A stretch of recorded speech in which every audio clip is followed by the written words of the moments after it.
Hayride's about a college student that comes home to visit his uncle, who's notorious for doing this haunted hayride. Which little autobiography. My uncle used to do haunted hayrides. It wasn't over in Fairhope. Yeah, over in Fairhope. Yeah, so a lot of people from the area remember him.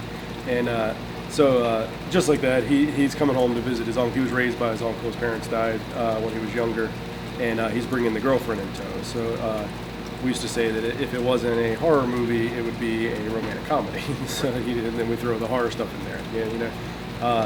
And so no, we had we shot at Fairhope, Mobile, mostly in Fairhope, and really while we were shooting it, didn't know where it was going to go. And worst case scenario, we sell it ourselves for like $2 pop. So but we got it to a distributor who picked it up for worldwide distribution, and it went above and beyond. It was within the top 20 horror movies at Redbox for 3 weeks in a row. I'm sorry, 3 months in a row. Wow. That was pretty good. And then it was top rated for the first month above Texas Chainsaw on Amazon. So on the Amazon Prime, where you watch it. And so that was really cool. Our budgets were a little bit lower than Texas Chainsaw. As a writer, Hayride 2 existed while I was shooting Hayride 1, and as well as stories and connections that will never make it into a movie, just to kind of keep the story straight. And then so we had people while we were filming, like, "Are you gonna make a Hayride 2?" I was like, "Well, I'm barely sure we're making a Hayride 1. I don't know about Hayride 2." But then when it was done, it was like, okay, yeah, this was it was too much fun, and it looks like it's gonna actually work out for us. And then when our distributor picked it up, they were like, "Well, what are you doing for a sequel?" And I was like, "Well, we have one in the works." So we knew that the distributor we were working with was pretty much guaranteed to pick it up.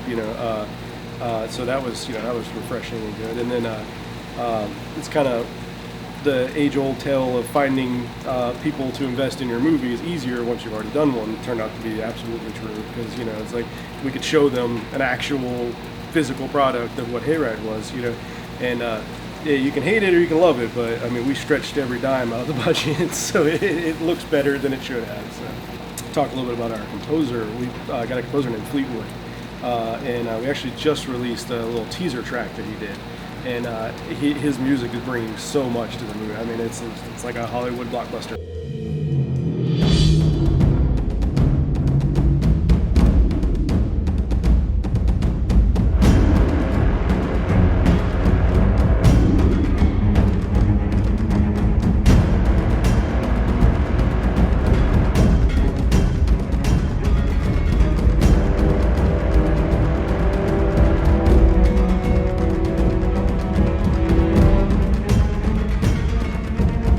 So I talked to producer John Kelly about how I was kind of like, well, we need to step up our game, because everybody else stepped up their game, so it looks better, it sounds better, it needs to be better directed, it needs to be, so.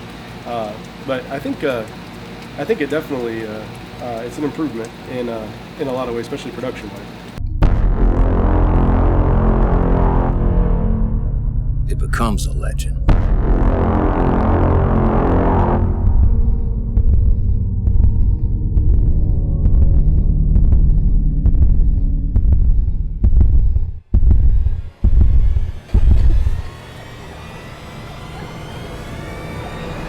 So when can we down in the lower Alabama area, when do we get to see Hayride 2? Well, actually, we're in the, right in the middle of post right now, getting the sound design, and regardless of where it goes for worldwide distribution, I want to have a local screening sometime around Halloween this year.